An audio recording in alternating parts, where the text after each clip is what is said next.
अगर ये 40 लोगों की शहादत और बेयर ग्रिल्स के साथ ये फोटो एक साथ देशद्रोह नहीं है तो देशद्रोह क्या है? एक गवर्नर को कहा गया तुम चुप रहो, और एक बार नहीं उनको बार बार चुप रहने की धमकी दी गई, और यह भी साथ में कहा गया अगर तुम कश्मीर पर बोले, इस मामले पर बोले तो मैं तुमसे मिलूंगा नहीं। 40 जाबाजों की तस्वीर है जिनकी शहादत हुई, और अब पता चलता है कि शहादत जो है वो सरकार की लापरवाही के कारण हुई।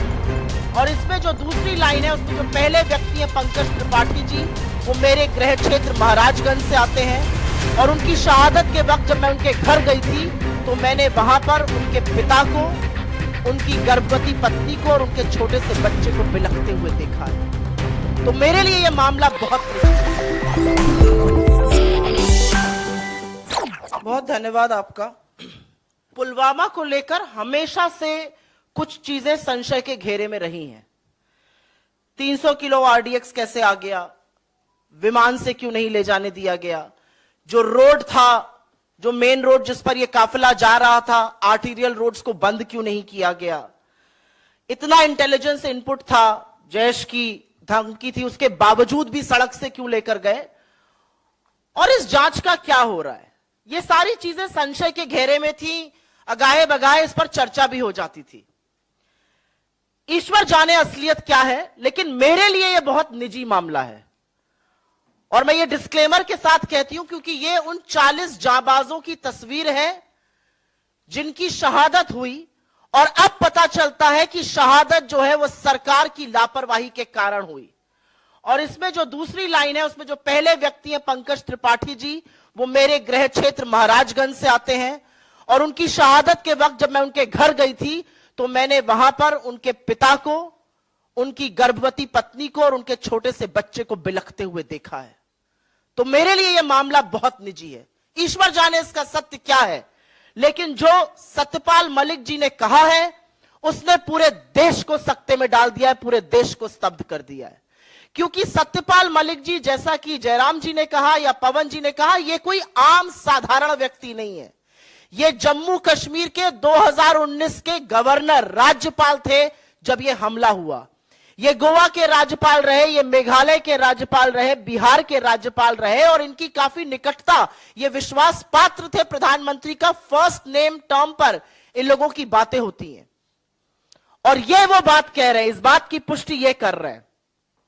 मैं आपसे दरख्वास्त करती हूं कि एक बार 2019 14 फरवरी को याद करिए। 3:15 बजे यह हमला हुआ, खबर आई। लखनऊ में प्रियंका गांधी जी की पहली प्रेस कॉन्फ्रेंस थी, वो प्रभारी उत्तर प्रदेश ईस्ट बनकर गई थी, उन्होंने अपनी प्रेस कॉन्फ्रेंस कैंसिल करी।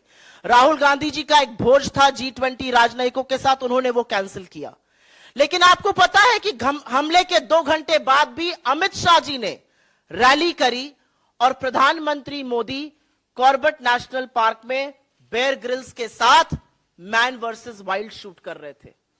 और यह शूट रुका नहीं, यह शूट शाम को लगभग 7 बजे तक चलता रहा, जिसके बाद सत्यपाल मलिक जी का यह कहना है कि उन्होंने सत्यपाल मलिक जी को फोन किया और पूछा क्या हुआ, और जब गवर्नर ने असलियत से उनको वाकिफ कराया कि यह हमारी लापरवाही के चलते, यह हमारी नाकामी है, एक गवर्नर को कहा गया तुम चुप रहो, और एक बार नहीं उनको बार बार चुप रहने की धमकी दी गई, और यह भी साथ में कहा गया अगर तुम कश्मीर पर बोले, इस मामले पर बोले तो मैं तुमसे मिलूंगा नहीं। यह सच जानना जरूरी है। और जैसा कि आपने इसमें देखा, जो हमने वीडियो चलाया था, 2500 सीआरपीएफ के जवानों को जम्मू से श्रीनगर जाना था, 5 विमान की दरख्वास्त करी गई थी, उसको तत्कालीन गृह मंत्रालय ने, गृह मंत्री राजनाथ सिंह ने रिजेक्ट किया था। और यही सच अगर यह ना होता तो यह आतंकी जो साजिश थी यह नाकाम हो जाती। कुछ ज्वलंत सवाल हैं, और यह सवाल आपके सामने इस मंच से उठाने जरूरी हैं। सीआरपीएफ के जवानों को हवाई रास्ते से क्यों नहीं ले जाया गया? मोदी सरकार ने उनको एयरक्राफ्ट देने की अनुमति क्यों नहीं दी? यह पहला सवाल है, और इस सवाल का जवाब आज देश मांग रहा है, क्योंकि देश स्तब्ध है। ये 40 परिवार आज जानना चाहते हैं कि उनका जवान बेटा, उनका पति, उनका पिता क्यों शहीद हुआ, उसको एयरलिफ्ट क्यों नहीं किया गया।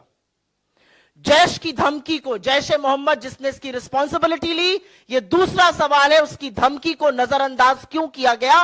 और बाकी रिपोर्ट्स बताती हैं कि 2 जनवरी 2019 से लेकर 13 जनवरी 2019 के बीच में 11 इंटेलिजेंस इनपुट्स थे कि ऐसा एक आतंकी हमला हो सकता है, और उसके बावजूद भी 78 गाड़ियों के काफिले को, ये 1 या 2 गाड़ियां नहीं जा रही थी, सीआरपीएफ की 78 गाड़ियों के काफिले को सड़क के माध्यम से जम्मू से श्रीनगर ले जाया जा रहा था जब अवंतीपुरा पुलवामा में यह कांड हुआ। क्यों इंटेलिजेंस इनपुट्स को और क्यों जैश की धमकी को नजरअंदाज किया गया।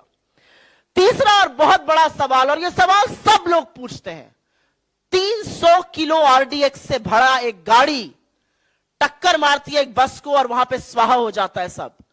300 किलो आरडीएक्स बॉर्डर एरिया में आई कैसे? और जो गाड़ी उसको लेकर आई वो एक आर्टीरियल रोड से मेन रोड तक कैसे आने दी गई?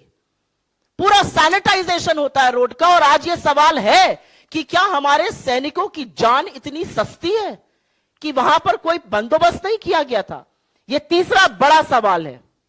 और उसी से एक सवाल जुड़ा भी है, पुलवामा की जांच का क्या हो रहा है? 4 साल बीत गए पुलवामा को, 2019 14 फरवरी को हुआ था, हम 15 अप्रैल 2023 में बात कर रहे हैं। इस जांच का क्या हुआ? कब पता चलेगा आरडीएक्स, कब पता चलेगा रोड सैनिटाइजेशन के बारे में? चौथा और बहुत महत्वपूर्ण सवाल, सतपाल मलिक जी ने अपने इंटरव्यू में साफ तौर से कहा है कि उन्होंने प्रधानमंत्री को बताया कि गृह मंत्रालय ने यह रिजेक्ट किया था, उनको चुप रहने को कहा गया, तुम चुप रहो। और यही तुम चुप रहो नेशनल सिक्योरिटी एडवाइजर, राष्ट्रीय सुरक्षा सलाहकार श्रीमान डोवल जी ने भी उनको दिया। तो इनकी क्या रिस्पॉन्सिबिलिटी है? तत्कालीन गृह मंत्री राजनाथ सिंह जी की या डोवल जी की क्या रिस्पॉन्सिबिलिटी है? इनकी जिम्मेदारी कैसे, कब और कौन तय करेगा? और अंतिम बड़ा सवाल यह है कि इतने बड़े हादसे के बाद आज 4 साल हो गए, और जब सत्यपाल मलिक जी इतना बड़ा खुलासा करते हैं और पता चलता है कि उनको चुप रहने के लिए प्रधानमंत्री ने कहा था, आज ये पूछना पड़ेगा, ये धमकी, ये हिदायत, ये नसीहत, जो भी कह लीजिए, उनको क्यों दी गई? और अंत में मैं सिर्फ इतना कहना चाहती हूं कि ये जो सर्टिफिकेट बांटते फिरते हैं देश प्रेम का, देशद्रोह का, अगर ये देशद्रोह नहीं है, अगर ये 40 लोगों की शहादत और बेयर ग्रिल्स के साथ ये फोटो एक साथ देशद्रोह नहीं है, तो देशद्रोह क्या है? अपने मीडिया के साथियों से सिर्फ मैं ये कहना चाहती हूं कि एक पूर्व राज्यपाल जो आतंकी हमले के दौरान गवर्नर थे जम्मू कश्मीर के, उनके लगाए हुए आरोप है, उनका खुलासा है। तो जरूरी है, क्योंकि राष्ट्र में इसकी चर्चा हो रही है, लेकिन मीडिया में, टीवी चैनल्स में और अखबार में इस पर सांप जरूर सूंघ गया है। आपने जो बात कही, बहुत बड़ा अंतर है। ये एक पूर्व राज्यपाल कह रहे हैं, ये बीजेपी के नेता कह रहे हैं, ये एक ऐसा व्यक्ति कह रहा है जिसने किसान आंदोलन के दौरान एक बड़ा खुलासा किया था कि उन्होंने प्रधानमंत्री मोदी से बोला 700 किसानों की शहादत हो गई, और मोदी जी ने पलट के कहा मुझे क्या फर्क पड़ता है, मेरे लिए थोड़ी मरे। ये कहने के बाद पीएमओ से कोई खंडन नहीं आया। तो आज भी जब सत्यपाल मलिक ऐसा सच बोल रहे हैं, ऐसा खुलासा कर रहे हैं, तो बीजेपी की आईटी से लगी हुई है उनको डिस्क्रेडिट करने में कि उनका मानसिक संतुलन बिगड़ गया है, उनकी अपनी दिक्कतें हैं। मुझे ऐसा लगता है वो भाजपा के बड़े नेता हैं, आपने 4 राज्यों में उनको संवैधानिक पद पर बिठाया है। अगर वो इतना बड़ा खुलासा कर रहे हैं तो ये लाजमी है लोकतंत्र में, अगर लोकतंत्र जीवित है इस देश में, तो ये लाजमी है कि चुनी हुई सरकार इसका संज्ञान ले और इस पर जवाब दे।